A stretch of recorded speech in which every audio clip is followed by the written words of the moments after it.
for the next couple picks because we are 3 picks away. So here's what I'm feeling, right? We're not taking Troy Franklin. Apparently, Troy Franklin might be some other people that we don't know about, okay? So we're not doing Troy Franklin. He's a no-go, okay? JT Sanders, I said at pick 80. I like him. I would take him. He's at pick 95 now on the board. I would still take him. He's even sexier at pick 95.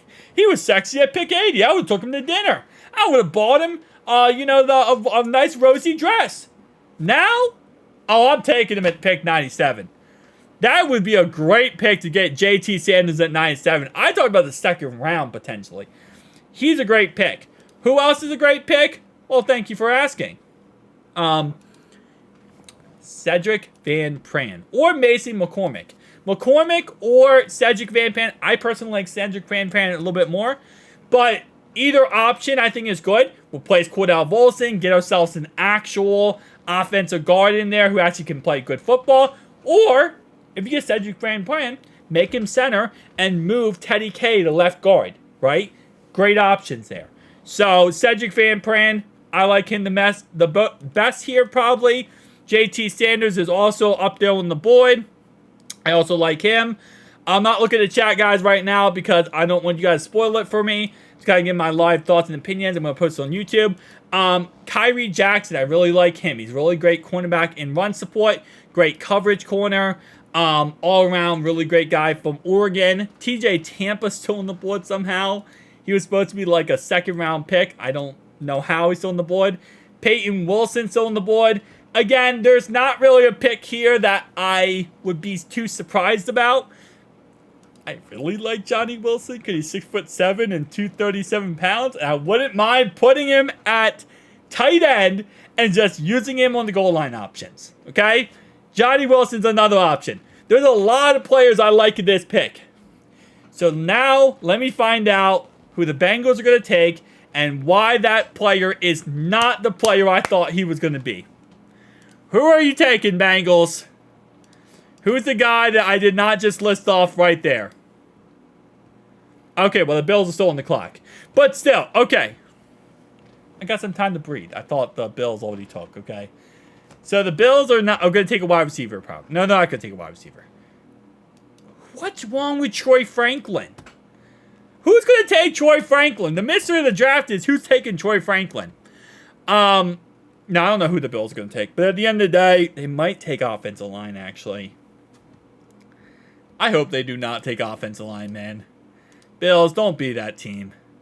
Guys, I apologize. I'm not looking at chat. I'm recording this as my live reaction. I don't want you guys to spoil who we take. I want Cedric Van Pran. I just want a guard that we can replace with Cordell Volson or move Teddy K to guard. That's what I want more than anything right now. I just want to know going into this season that our quarterback is protected and we don't have to worry about Joe Burrow going down with injury. That's all I really want right now. We got him a receiver. We got him a right tackle.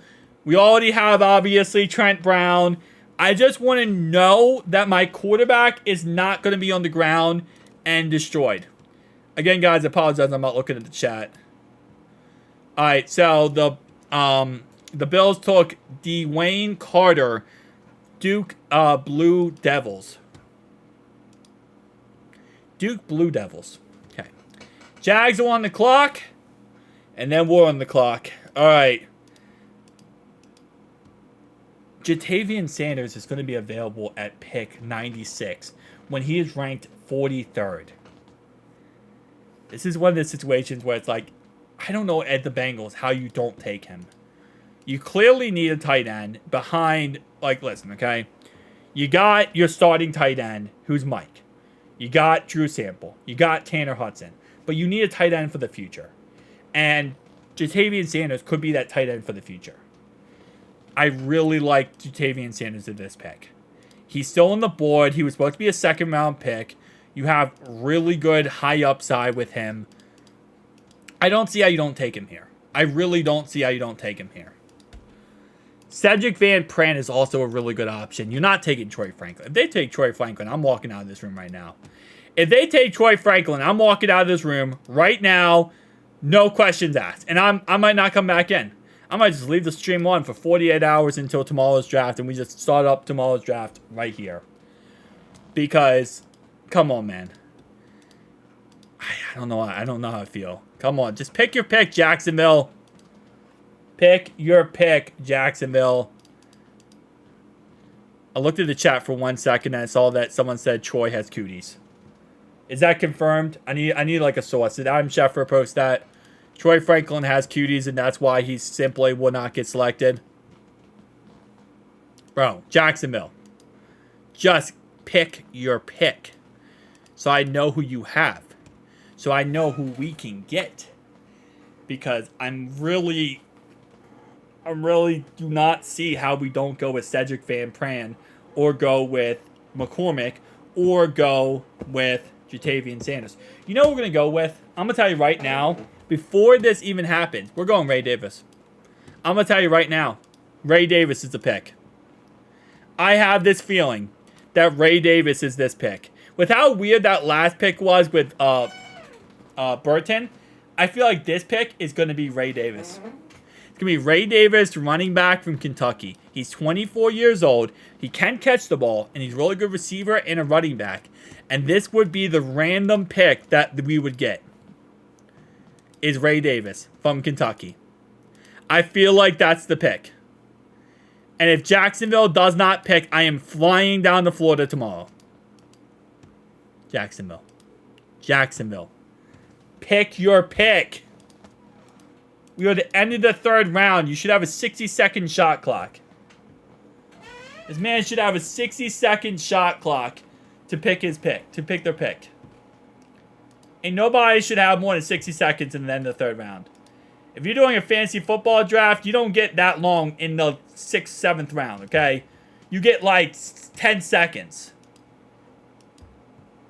Half your pick is just the pick saying that you're on the clock. Come on, Jacksonville. This is the future, man, Jacksonville. Oh my God, Jacksonville. Bro, I am losing my patience right now with Jacksonville. You know what?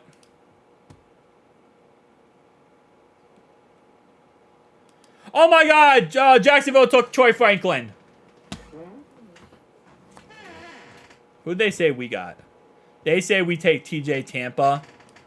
If Jacksonville went, they said we take TJ Tampa. I don't think we're gonna take TJ Tampa. We might take a corner though. I just feel like the Ray Davis thing is the random one.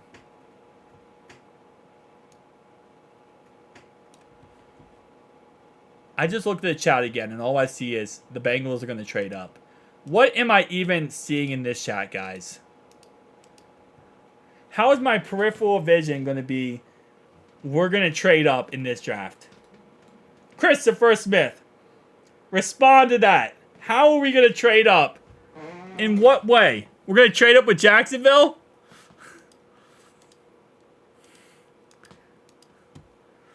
Is that why? Because Jacksonville's like taking 17 years to pick their pick? There's no way in the end of the third round you should take this long to pick your pick. We should take Tampa. I don't want to be against the idea. I mean, Jacksonville might take the whole freaking night.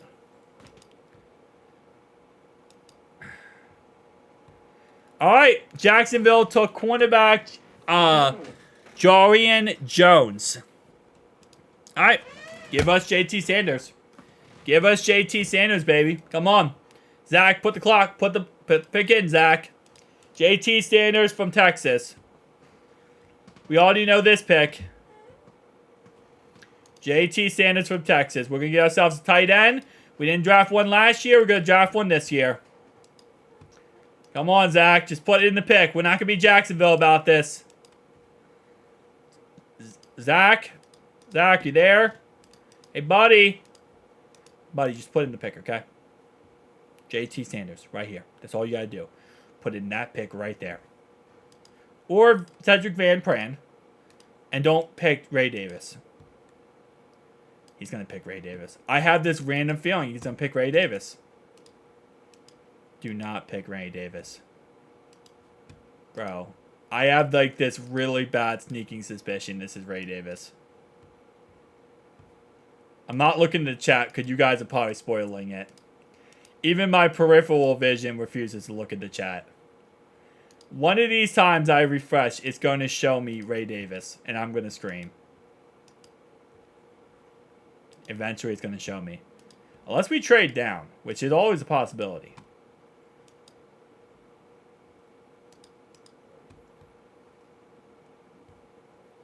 This was actually a prospect that ESPN said we should take.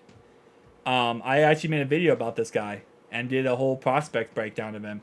McKinley Jackson, defensive lineman from Texas A&M Aggies. He's a 76.9 run defense grade, 70 pass rushing grade. He's a slippery one-gap penetrating defensive lineman who can play nose and 3 technique in a 4-3 scheme. Lack of arm length limits his pass rushing. Wait, hold up. We took 2 off defensive linemen who have 0 arm length at all, who are sitting around like T-Rex arms. Like, we have T-Rex arms defensive linemen now, but can be successful as a depth pass rusher in rotation. I mean, I like this pick. I think this is a good pick because, again, as many run stuffers as possible, it's a good pick. This is actually a good pick. I do like this pick. I'm making fun of the T-Rex arms, but I actually do like this pick. This is actually a really good pick. This pick, it was actually a lot of people talking about us potentially taking this guy. When you got to play Derrick Henry twice a year, you got to play Nick Chubb twice a year, and you lose your DJ Reader. Now you replace him with Chris Jenkins and McKinley Jackson. You get 2 run-stuffing defensive tackles who both can play nose tackle, both can play 3 technique tackle, and now you have yourself a run-stuffing duo. So you're really just building your defensive line up to be the best run-stuffing unit in the NFL. That's pretty much what this is. You're just building the best defensive line possible. That's pretty much what this is at this point. Quick, one-gap, penetrating defensive tackle. What are you guys thinking in the chat? I'm going to bring you guys over here. Don't say anything that will get me canceled. Not Ray Davis. Told you so. Next pick, defense. I kind of like it. Geno Atkins had short arms. T-Rex arms. He is like a real nose. No, I don't. Yes, I didn't love the Jenkins pick. I like the Jenkins pick, personally. I loved it. I like this pick. I think this is a good, solid pick. Who's your 4th pick? Who's our 4th? Our fourth pick is, we have 115, and that's it. 115 in the 4th. We have 149 in the 5th. We have our 6th round picks, which is 194 and 214. And then we have 224 there. I like the pick. I think for what we need, which is we need to work on our defensive line and work on stopping the run, I really do like it. I think this is a good pick. I think it's good to be able to shut down the defensive line and actually get the job done. Shutting down the run is our biggest problem last year, and now we're working on it. 325 pounds, 6'2". This guy's a monster. And now we're getting 2 monsters that can shut down the run. We got Sheldon Rankins as a pass rusher. We're really working on this defensive line, and I like that. And I really do want to get a guard to work on the offensive line even more. But I think so far, this has been an A-plus draft for me. Absolutely A-plus draft. You get yourself a starting right tackle of the future who can be a future guy after Trent Brown. You get yourself a good receiver that can be a great slot receiver to replace Tyler Boyd and eventually become, again, the replacement for Trent Irwin eventually. You know, because Trent Irwin's also going to be in the slot a little bit this year. You get yourself a great defensive tackle who's the strongest defensive tackle in the draft who can be really great at just stuffing the run. And now you get yourself another defensive tackle who can stuff the run. I really like this draft so far. I think it's an absolute W draft so far. I think we're doing really good. Zach Taylor, Duke Tobin, Katie Blackburn, you're doing a really good job so far.